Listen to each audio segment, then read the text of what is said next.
Thank you, Jennifer. You're welcome. Welcome to the Unitarian Universalist congregation of Flint. I am Sandra Murphy and prefer the pronouns she, her, hers, and I will be the worship associate this morning. We strive to be a welcoming community because we value diversity. We welcome and support people who identify as LGBTQINA+. We welcome and support people of all income levels, educational backgrounds, and spiritual beliefs. You are welcomed here. We acknowledge that our congregation meets and worships on land held sacred by the original people of the Anishinaabe, Mississauga, and Sioux. These people were and continue to be displaced by Europeans. Indigenous people and communities are still with us today. It is our duty and privilege to honor this truth with reciprocity, humility, and reparations. If you are searching for a church that believes love, the quest for justice, and the use of reason are the most important things, then our congregation may be right for you. To learn more about this congregation or Unitarian Universalism, please contact one of our ministers, the Reverend Lynn and Jerry Kerr. Contact information can be found on our website, uuflint.org. Tales and Tunes was not last night, as many of you know. It's been rescheduled for Friday, May 13th, 6:30 to 9:30 p.m. The event team is working on the few bumps that we now have in having this be a night that will long be remembered. We want to make sure that you save the date and that you are here, May 13th, 6:30 to 9:30. Be there or be square. John Helsum wants us all to know there's an outdoor work party to spruce up the church grounds scheduled for Saturday, May 7th from 9 to noon. Please note this is a different Saturday than is typically designated for this volunteer opportunity. So remember, Saturday, May 7th, 9 to noon on the church grounds. Do you want to feel good that you have done something about the growing income gap in America? Join Jerry and Lynn and a bunch of other people on a bus to Washington, D.C. for the June 18th Poor People's and Low Income Workers March on Washington. A marching crowd still speaks loudly. It's time to nominate the UUCF Volunteer of the Year. Ballots and the ballot box are on a table in our narthex area, or you may call Chris Monk with your vote. Please take a moment to recognize a special person in our midst. We have a very, very special speaker for our May 15th Sunday service. Mulucha J, usually referred to as J, is a transgender man and LGBT activist from Uganda. He will share inspiring stories about his country where it is illegal and dangerous to be gay. That evening at 5 p.m. is our first J. Brewer Coffee concert in Nelson Hall. Details about the concert are in the e-update. And now we will light our chalice. Let there be light, the light of joy, the light of happiness, and the light of contentment. May it illuminate our paths and fill our lives with peace. And let there be dark, for it is from our dark places that we are brought forward, tried and tested, and impelled toward growth. It is in these places that we realize compassion and learn to love. And there was day, and there was night, and there was joy, and there was sorrow, and it was good.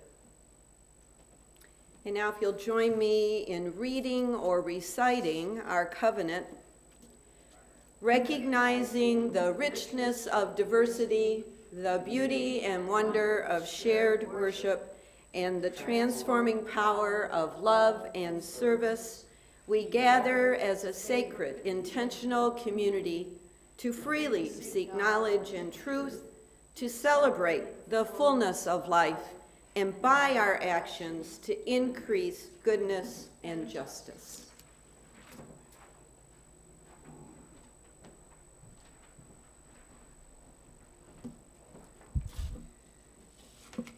Our opening words is the poem entitled "The Cabbage White" by Robert Graves.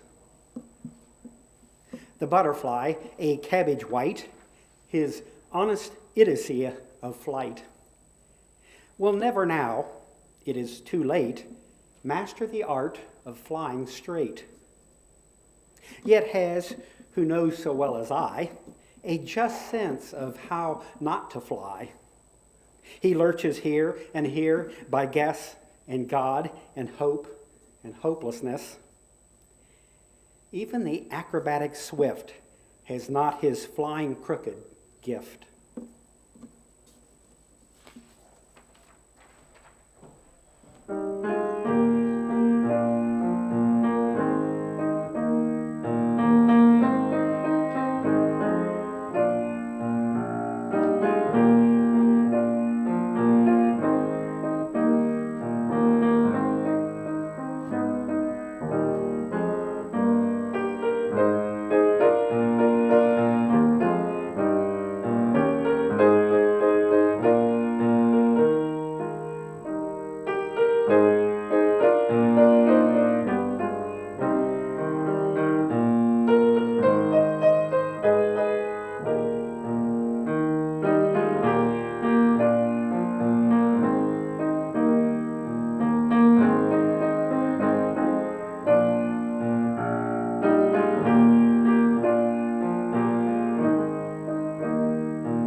Our meditation words this morning are entitled Dark and Light, Light and Dark. Dark and light, light and dark. Blackmail, blacklist, black mark, black Monday, black mood, black-hearted, black plague, black mass, black market.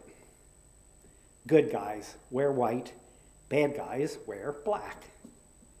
We fear black cats and the dark continent.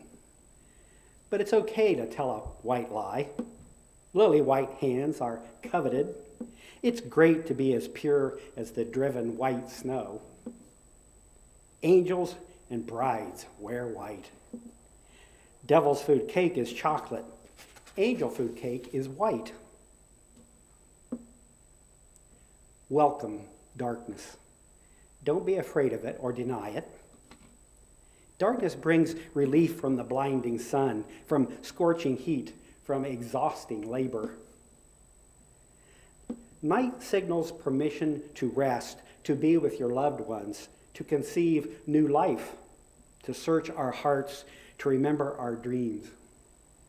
The dark of winter is a time of hibernation. Seeds grow in the dark, fertile earth.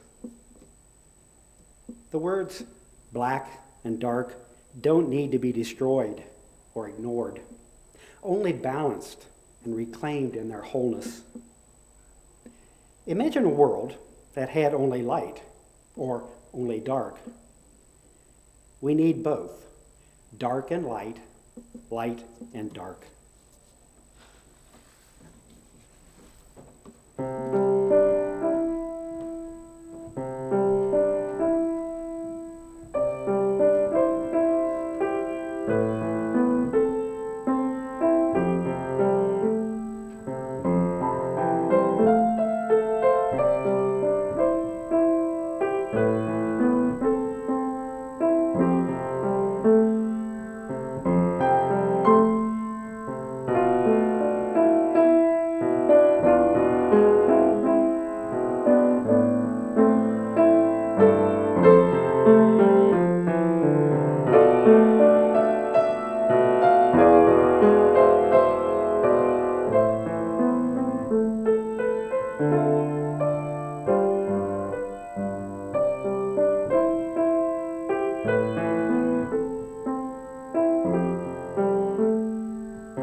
We live in an age of self-discovery, and two books from the 1990s tell us how to find and understand our inner selves. One book entitled Women Who Run with the Wolves by Clarissa Pinkola Estes, read by Sandra this morning, and the other book, Women Who Run with the Poodles by Barbara Graham, and Lynn will read from that book. Both books have wisdom to give. The best ground to plant and grow something new is rock bottom. In that sense, hitting rock bottom, although extremely painful, is also the ground into which we should sow new life. I'm going to do that again. Let's start from the top. From the top. The best ground to plant and grow something new is rock bottom. In that sense, hitting rock bottom, although extremely painful, is also the ground into which we should sow new life. From Women Who Run with the Wolves. The goal is to learn not to be miserable about being miserable. When you've got the world at your feet, why not just kick it? From Women Who Run with the Poodles. The things that women reclaim are often their own voice, their own values, their imagination, their clairvoyance, their stories, their ancient memories. If we go for the deeper and the darker and the less known, we will touch the bones. Reclaim your inner bitch. I hear you moan, not another inner self. I dig where you're coming from. You've already got so many inner selves. You could start a bowling league. It's a snap. The time has come for you to reconnect your vital female organs.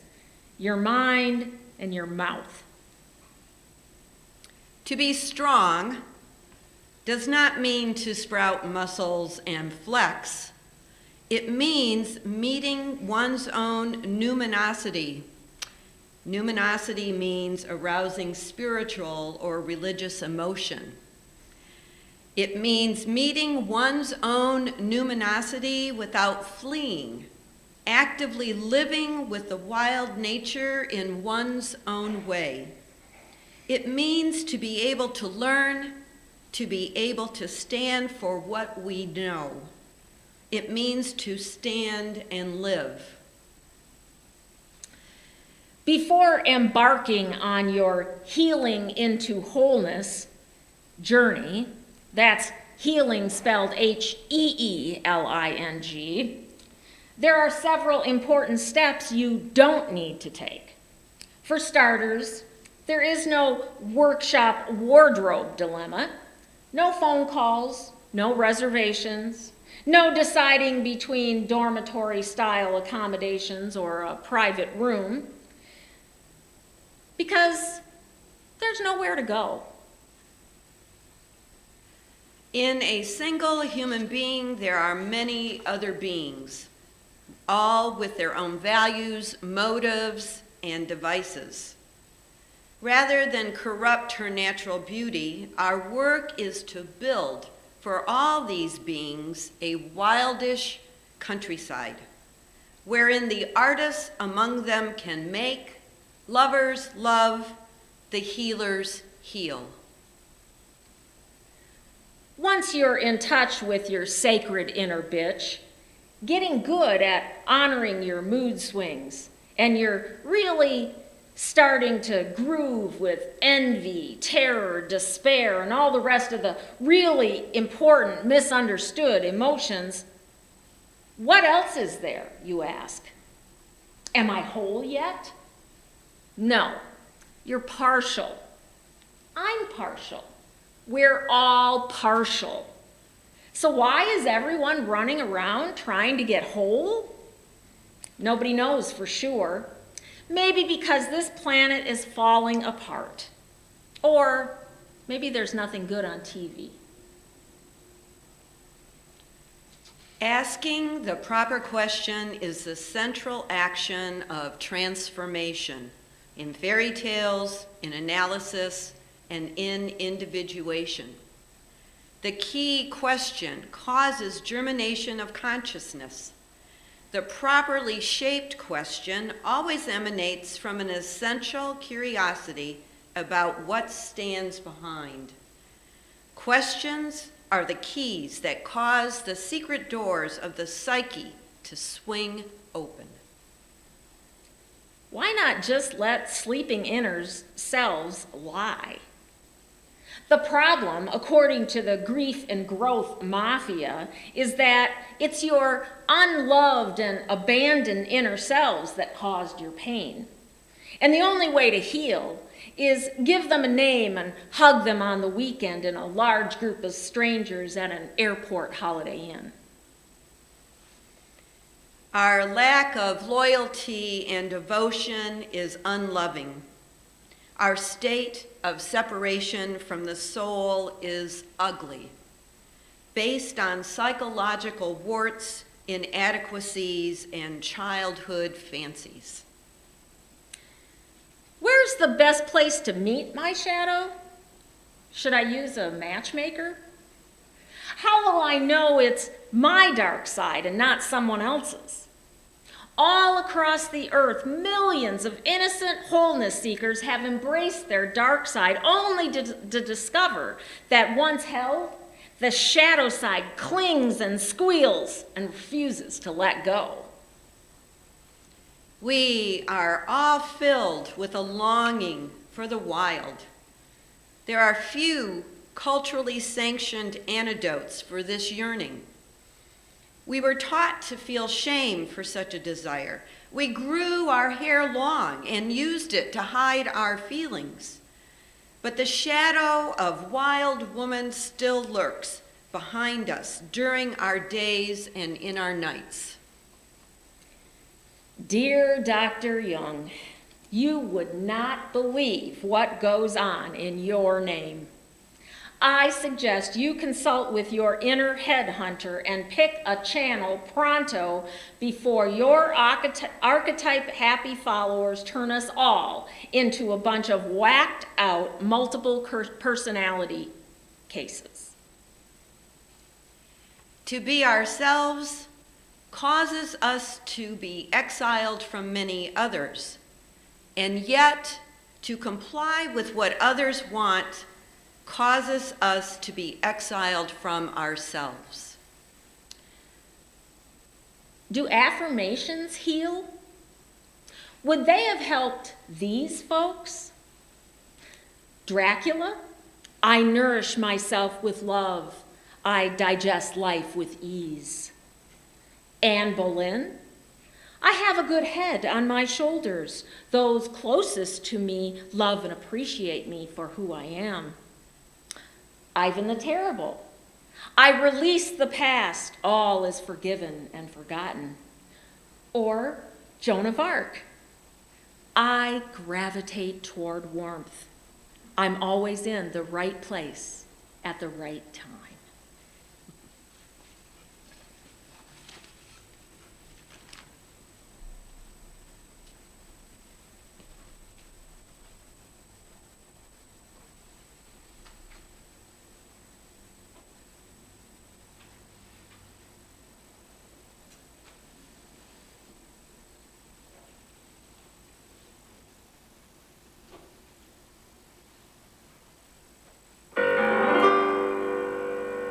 I dreamed last night I got on a boat to heaven, and by some chance I had brought my dice along, and there I stood, and I hollered someone fade me, but the passengers they knew right from wrong.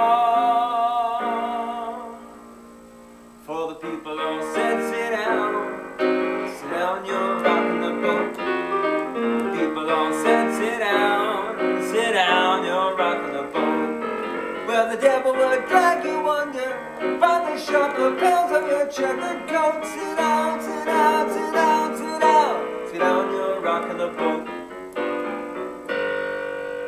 I sailed away on that little boat to heaven, and by some chance found a bottle in my fist, and there I stood, nicely passing out the whiskey, but the passengers were bound to resist. For the people all said, sit down, you're on a heavenly trip. The people all said, sit down, you'll scuttle the ship. And the devil would drag you under by that handsome tie round your wicked throat. Sit down, sit down, sit down, sit down, sit down, you're rocking the boat. And as I laughed at those passengers to heaven, idiots, a great big wave came and washed me overboard. And as I sank and I hollered, someone save me, that's the moment I woke up, thank the Lord. And I said to myself, sit down, you're rocking the boat. I said to myself, sit down, you're rocking the boat. And the devil would drag you under with a soul so heavy you'll never float. Sit down, sit down, sit down, sit down, sit down, sit down, sit down, sit down, sit down, sit down, sit down, sit down, sit down, you're rocking the boat.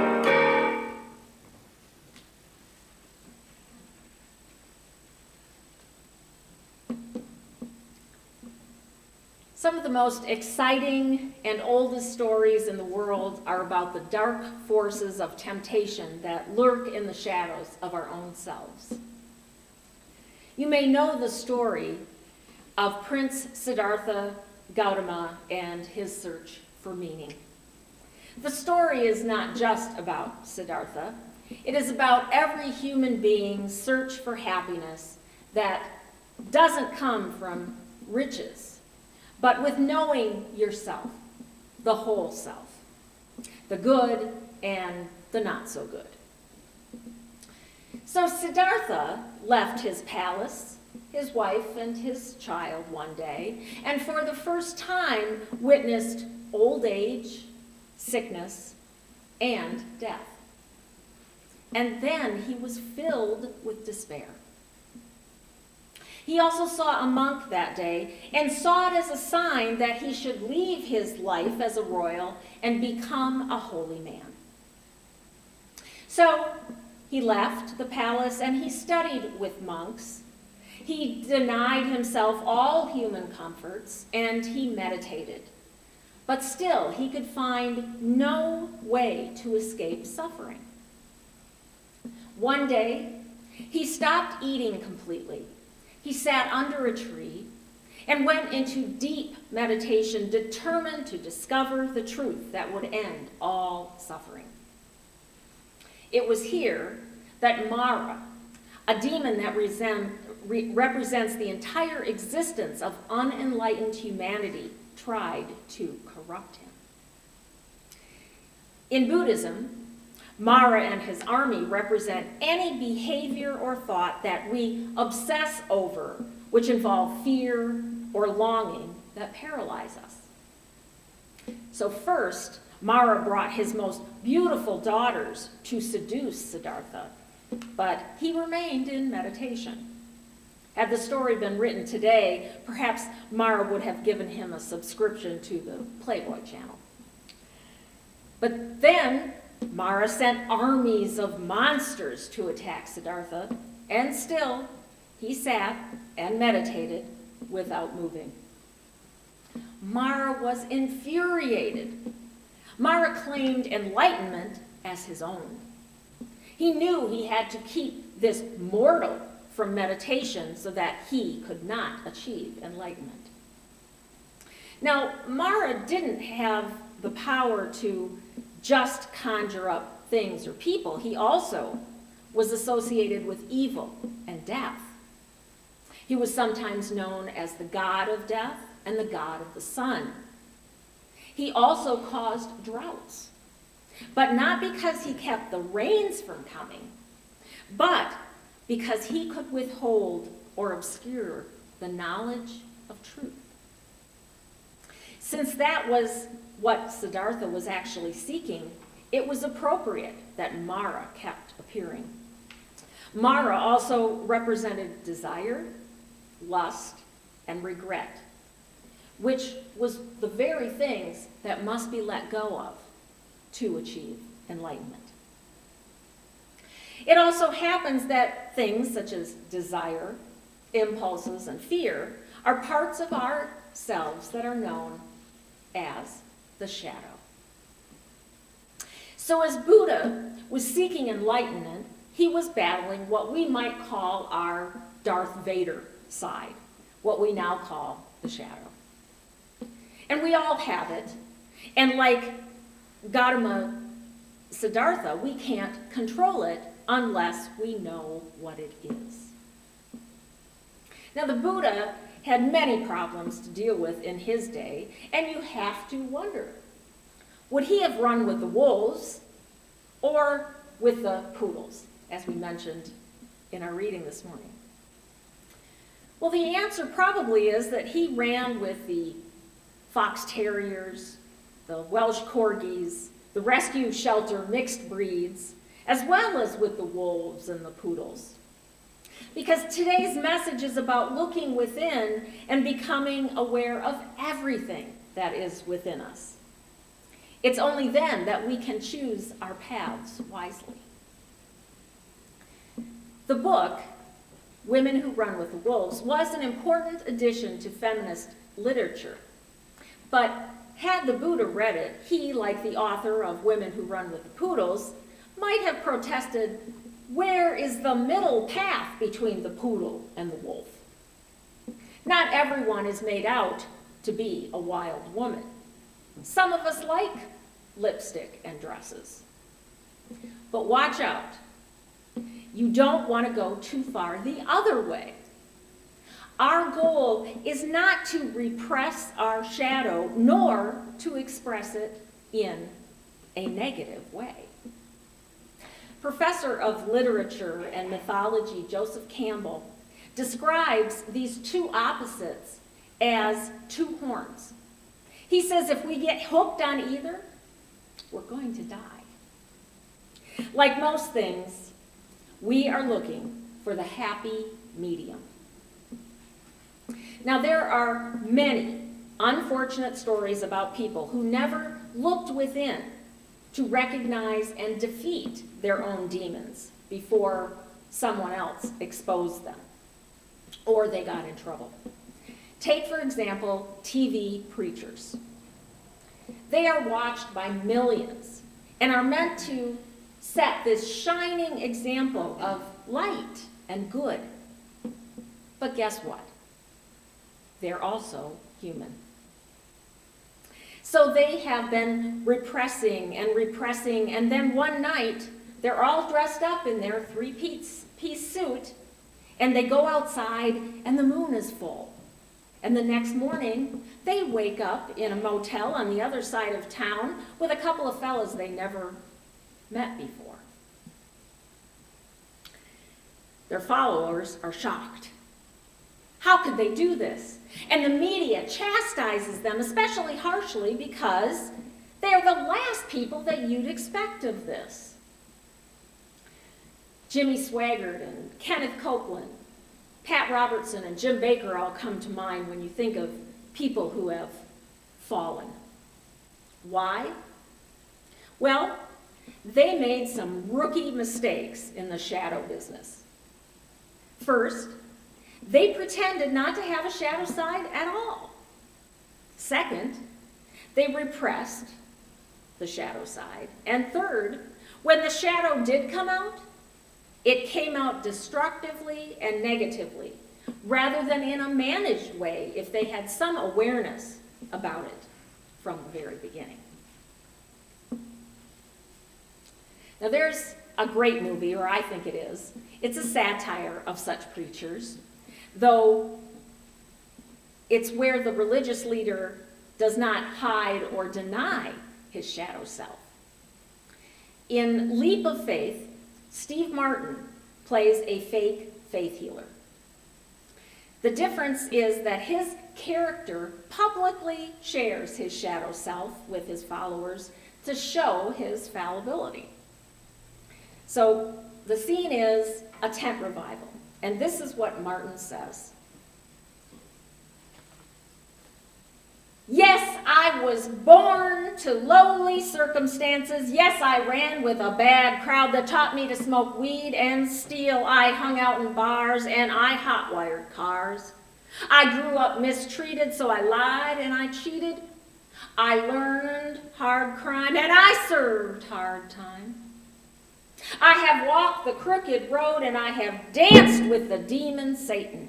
I have been face down in the gutter and looked up into the face of God. And I say to you, if you want to give up the bottle, who are you going to talk to? Someone who has never touched a drop? And if you want to give up womanizing, who are you going to talk to? Some pale-faced priest who's a virgin? And if you want to give up sin, and I believe everybody here wants to give up sin, who can lead you off that crooked road? You need a real sinner, people. A sinner of such monumental proportion that all your sins wrapped up in one couldn't possibly equal the sins of the King of Sin. Because you know if he can walk the straight and righteous path, if he can go from grit to grace, from sin to sanctity, from lowliness to holiness, then you, with all your everyday sin, can rise up like an angel and ride the golden elevator to God's own penthouse in the sky.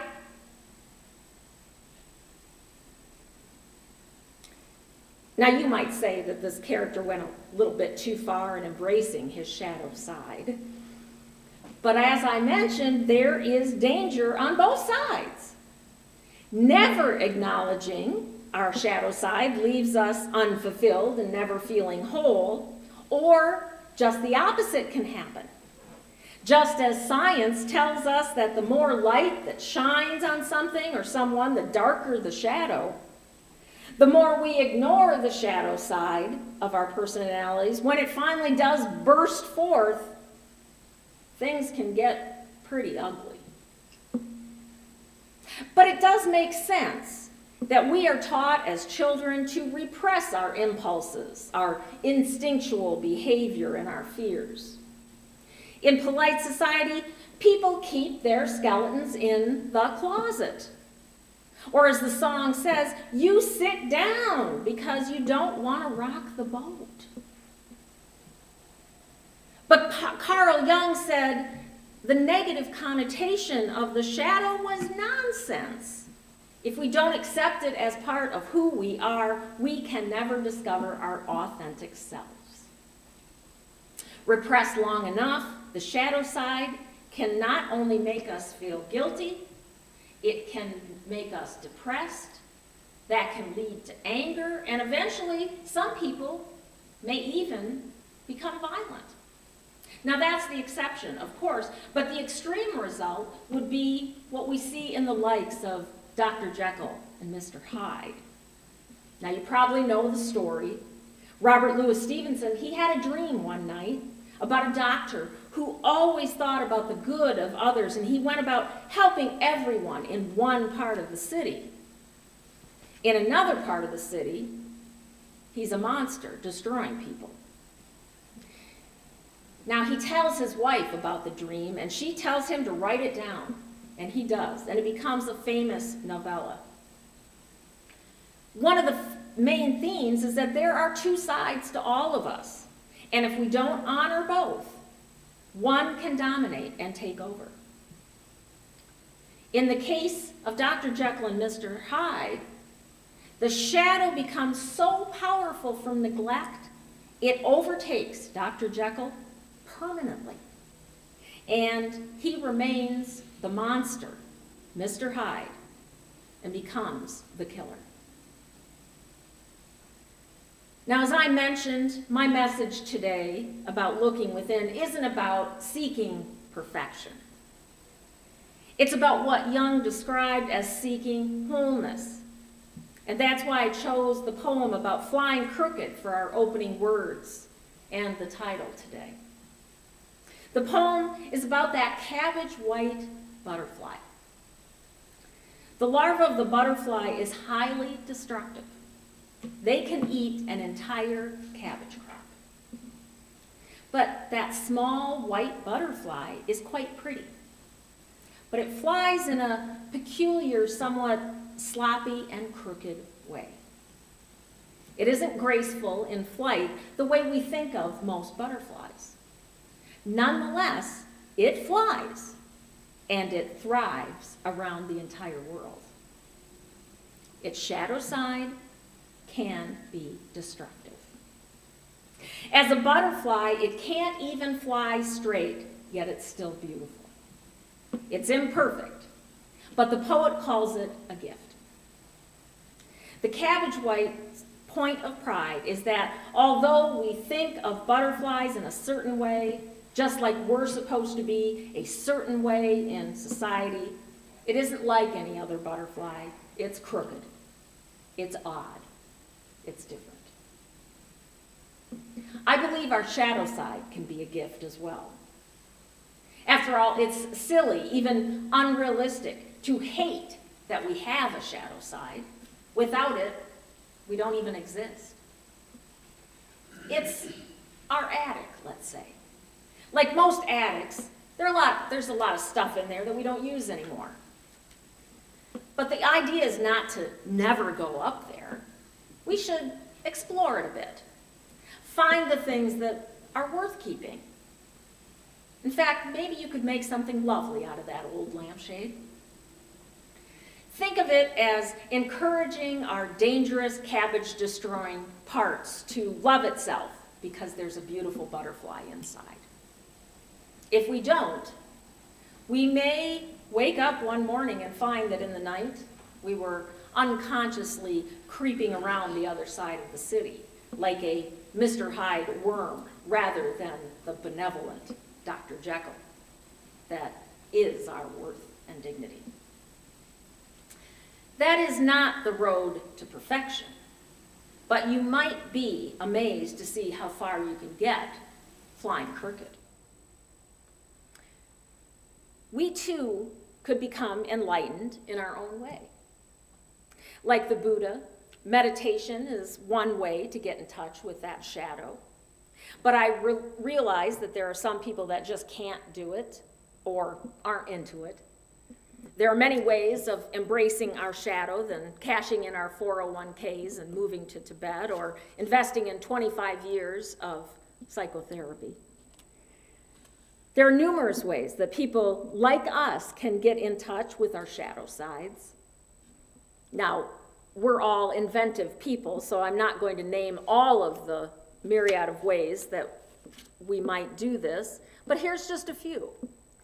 Yoga, dream work, group therapy, art in the form of drawing or sculpture, or for the less artistically inclined, even collages can help us express the darker parts of ourselves in the world. Writing of any kind that you do just for yourself, because remember, this is about getting to know the deepest parts of you, not hurting other people. A couple of the more difficult exercises that one might consider is to ask people close to you what they see in you that you might improve on. Those are usually the things that are part of your dark shadow. You might also look at other people in the world and see what you don't like. Those generally are the things that are in you that are part of your shadow as well. Both of those things are likely to help you identify what you're keeping from yourself. Now, since shadow work isn't necessarily easy, it's important that you always make sure you adopt a compassionate attitude toward yourself so that you can work with your shadow side without getting yourself too depressed. In the end, remember, you're doing it for your health and your wholeness, not to beat yourself up. So that's what the Buddha finally discovered when he finally reached enlightenment after Mara's final confrontation, when he asked the Buddha who would speak for him.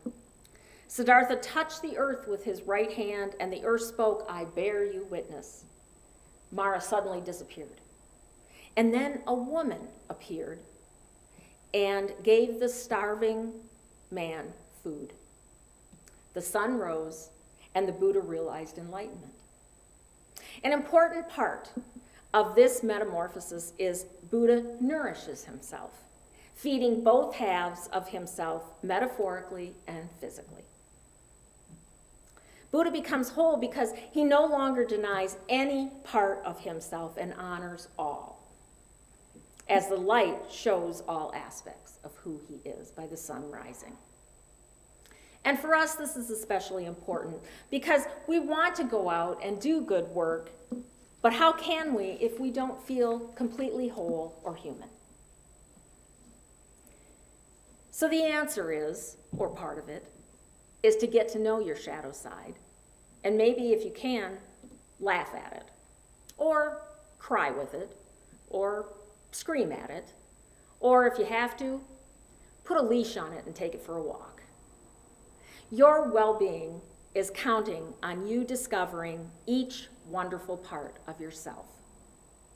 And remember always that you aren't alone out there lurching and flying crooked.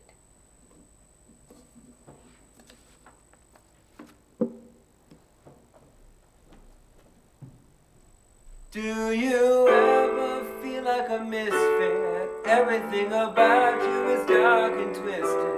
Oh, but it's okay to be different, 'cause baby, so am I. Do you ever feel like a misfit? Everything about you is dark and twisted. Oh, but it's okay to be different, 'cause baby, so am I.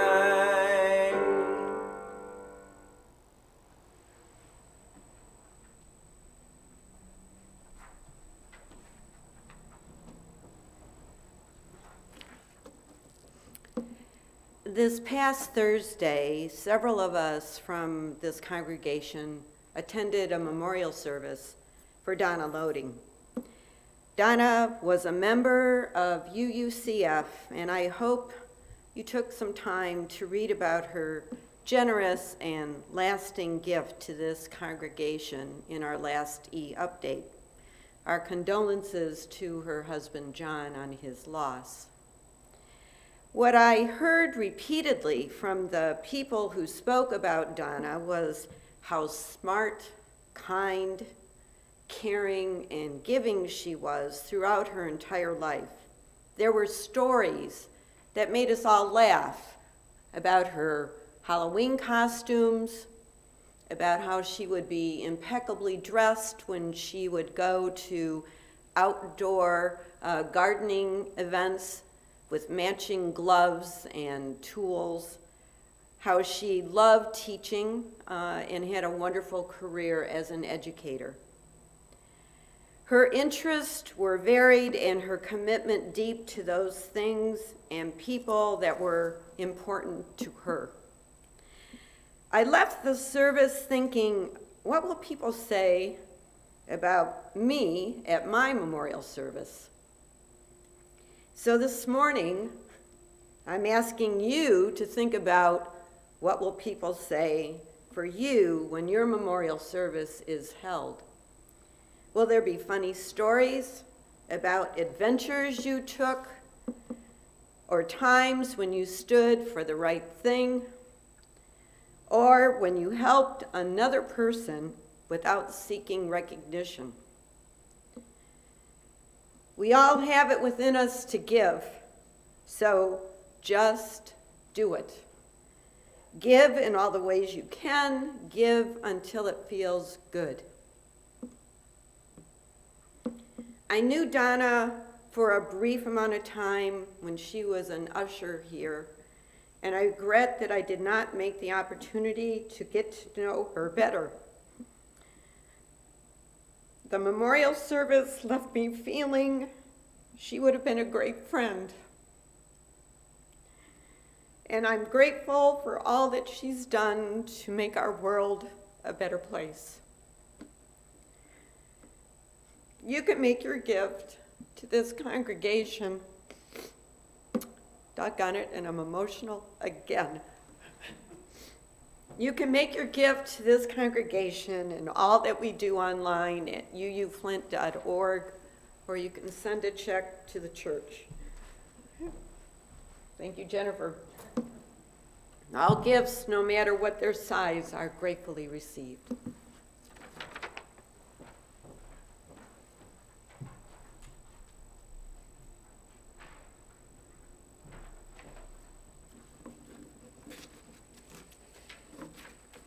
There is finally only one thing required of us. That is to take life whole, the sunlight and the shadows together. To live the life that is given us with courage and humor and truth. Therefore, let there be no half-heartedness. Rather, let the soul be ardent in its pain, in its yearning, in its praise. Take life whole.